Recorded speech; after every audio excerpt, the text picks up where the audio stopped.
పౌర్ణమి అమావాస్య మంగళవారం అంటే ఈ రాహుకాలం సమయంలో ఇక్కడ అమ్మవారికి పూజ చేస్తారు. ఎందుకంటే జ్యోతిష శాస్త్రంలో మనకి రాహువుకి కేతువులకి ఆధిపత్యాలు ఉన్నాయి. సుబ్రహ్మణ్యేశ్వర స్వామి, దుర్గా అమ్మవారు. అందుకని ఈ కాలసర్ప దోషం ఉన్నవాళ్ళు, అష్టమ రాహు ఉన్నవాళ్ళు, అలాగే సప్తమంలో వివాహ స్థానంలో స్త్రీలకి సప్తమంలో రాహు ఉంటే భర్త ద్వారా చాలా ప్రాబ్లమ్స్ ఇవన్నీ వస్తాయి అన్నమాట. వాళ్ళకి సమస్యలు ఎదుర్కొంటారు వాళ్ళు. ఎందుకంటే అర్ధనాశం, మనస్తాపం, వ్యాధి రూపేణ పీడితం, బంధు మిత్ర సుహృత్ క్లేశం అన్నాడు. ఇవన్నీ కూడా రకాలుగా ఉన్నాయి మనుషులకి బాధలు, మామూలు కాదు. ఒక రాహు కాలసర్పదోషం మనిషికి పడిందంటే వాడు రాజీవ్ గాంధీ అయినా సరే, రాహుల్ గాంధీ అయినా సరే. రాహుల్ గాంధీ కాలసర్పదోషం, మరి వివాహం లేదు, ఏం తక్కువ ఆయనకి? అదే కదా. అలాగే చాలామంది చాలా పెద్ద పెద్ద వాళ్ళు, ఎక్కువ మందికి కాలసర్పదోషం ఉన్న వాళ్ళకి రాజకీయాల్లో బాగా రాణిస్తారు. వాళ్ళు రాజకీయాల్లో బాగా రాణిస్తారు, విశేషమైనటువంటి ధనాన్ని సంపాదిస్తారు. కానీ పర్సనల్ లైఫ్ ఉండదు, ఏదో ఒక దెబ్బ కొడుతున్నాడు. సంతానం ఉండదు కొంతమందికి వివాహం కాదు, కొంతమందికి వివాహమైన ఏదో సమస్యలు ఉంటాయి. అలాగే సప్తమంలో రాహు ఉంటే బహుకలత్ర యోగం అన్నాడు. అంటే ఎక్కువ మందితో వివాహాలు జరుగుతాయి, భార్య చనిపోతూ ఉంటుంది, లేదా భార్య ఎక్కడికి వెళ్ళిపోతుంది. ఇలాగా అవయోగాలన్నీ కూడా సప్తమ రాహు వల్ల కలుగుతూ ఉంటాయి. అందుకని ఏంటంటే ఈ కుజ రాహువులు ప్రభావం ఎక్కువ మనుషుల మీద ఉంటుంది, వాళ్ళ పర్సనల్ లైఫ్ మీద బాగా దెబ్బ కొడుతుంది ఇది. అందుకని వాళ్ళు ఎంత ఏం చేస్తారంటే ఎక్కువగా అమ్మవారిని ఎక్కువ పూజిస్తారు. అందుకనే తమిళనాడు కానీ ఎక్కడైనా సరే, ఎక్కడికి వెళ్ళినా కూడా దుర్గా అమ్మవారిని ఎక్కువ పూజిస్తారు. వాళ్ళు దుర్గని ఏ రూపంలో అయినా సరే దుర్గను పూజిస్తారు. అలాగే సుబ్రహ్మణ్యేశ్వర స్వామిని కూడా ఆయన సర్పాకారంలో ఉన్నారు కాబట్టి, ఆయన సంచరించారు కాబట్టి సుబ్రహ్మణ్యేశ్వర స్వామిని కూడా ప్రత్యేకంగా ఈ దోషాలన్నిటికీ కూడా పూజిస్తారు అన్నమాట. అందుకని దుర్గా అమ్మవారికి, సుబ్రహ్మణ్య స్వామికి ఆ రాహుకాల సమయంలో ప్రత్యేక పూజలు చేయటం అనేది జరుగుతుంది. అలాగే శుక్రవారం 10:30 to 12 రాహుకాలం, అలాగే మంగళవారం 3 to 4:30 రాహుకాలం.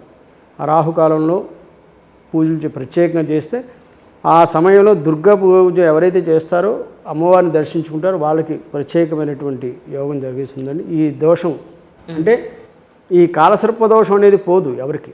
మీరు ఎన్ని పూజలు చేసినా కాలసర్పదోషం పోవడం అనేది అసాధ్యం. అది వాళ్ళ జీవితాలు అలాగే ఉంటాయి. కానీ ఈ పూజ అనేది ప్రత్యేకం, ఈ పూజ ప్రభావం పనిచేస్తుంది. కాలసర్పదోషం అనేది బాగా పెద్ద దోషం ఉంటే ఈ పూజ వల్ల ఏంటంటే వాళ్ళకి అంత దోషాలు లేకుండా చిన్న వాటితో పోతుంది అన్నమాట. రైట్. కానీ మంగళవారం, శుక్రవారం ఈ నిమ్మకాయ దీపాలను పెడుతూ ఉంటారు కదా మీరు చెప్పిన పర్టికులర్ టైమింగ్లో. మంగళవారం అయితే ఒక టైం ఉంది, శుక్రవారం అయితే ఒక టైం ఉంది. ఆ నిమ్మకాయ దీపాలు చాలా మంది ఇంట్లో కూడా పెట్టచ్చు అని అంటారు. ఇంట్లో కూడా పెట్టాలి, మరి ఎక్కడైనా పెట్టుకోవచ్చు. ఇప్పుడు దేవాలయంలోనే కాదు, అది నింబు ఫలం అనేది ప్రత్యేకమైనటువంటి దేవతకి ప్రీతికరమైంది. బలిహరణకు సంబంధించింది. అది బలుల్లో వాడేటువంటిది ఇప్పటిది. ఎందుకంటే ఒక వాహనాన్ని తీసుకెళ్తే నిమ్మకాయ కావాలి వాళ్ళకి, తొక్కిస్తే వాళ్ళకి ఆ దోషం పోతుంది.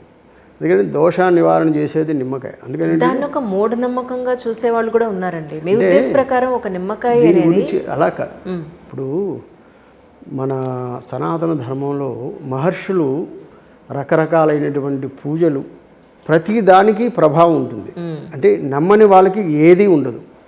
ఇప్పుడు మనం ఏదో దారిలో వెళ్తూ ఉంటాం, సడన్గా అప్పుడుదా బాగానే ఉంటాడు, సడన్గా కొలాప్స్ అయిపోతాడు, పడిపోతాడు. ఎందుకు పడిపోతున్నావు?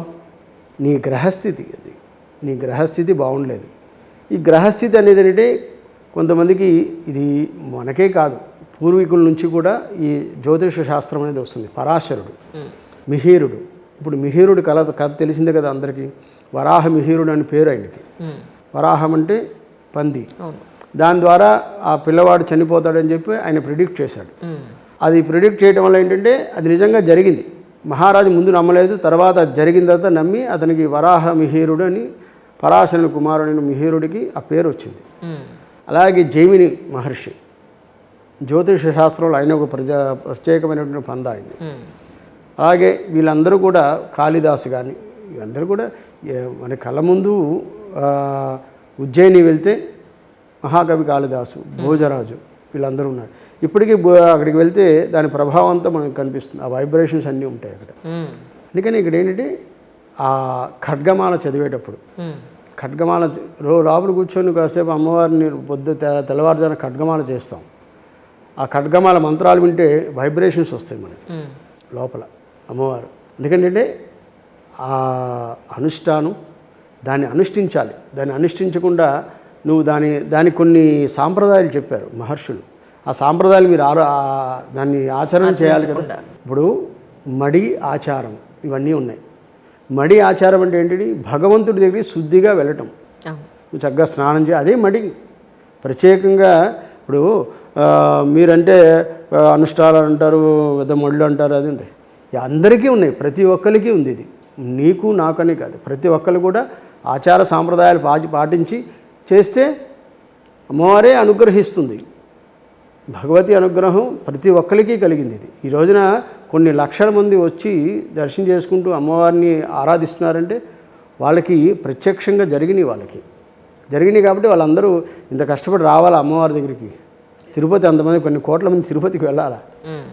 ఏంటంటే ఆకర్షణ శక్తి. ఎక్కడ ఆకర్షణ శక్తి ఉందో అదే దేవుడు, భగవంతుడు. ఎందుకంటే మనకి ఈ రూపంలో ఉండదు. మనకి భగవంతుడు ఎప్పుడు కూడా ఆత్మశక్తి ఉంటుంది మనకి. దాన్ని మనం ఈ షట్చక్రాలని డెవలప్ చేసుకోవటమే కదా. ఇప్పుడు యోగం అంటే ఏంటిది? మనకు ఉండేటువంటి ఇక్కడ కుంకుమ పెడుతున్నాం, కుంకుమ ఇక్కడ పెడతారు, కానీ మనం పెట్టవలసింది కరెక్ట్గా ఇక్కడ ఆజ్ఞాచక్రం. ఈ ఆజ్ఞాచక్రం అనేది కదిలించాలి.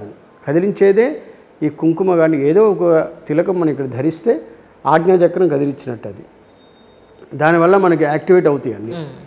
అలాగే విశుద్ధి చక్రం ఏమిటి, ఇవన్నీ కూడా మనం చేస్తే మరి ఈ రోజున మన ఇక్కడంటే మనకి తక్కువ.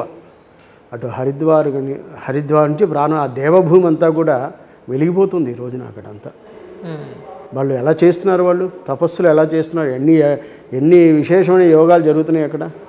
ఇప్పుడు మనకి అవాంతరాలు జరుగుతున్నాయి అంటే కూడా అక్కడికి వెళ్ళి తప్పుడు చేస్తున్నారు కాబట్టి అవాంతరాలు చూపిస్తున్నాయి. ఇలా చేయకపోతే ఇలా జరుగుతుంది మీకు అని జరుగుతుంది కదా.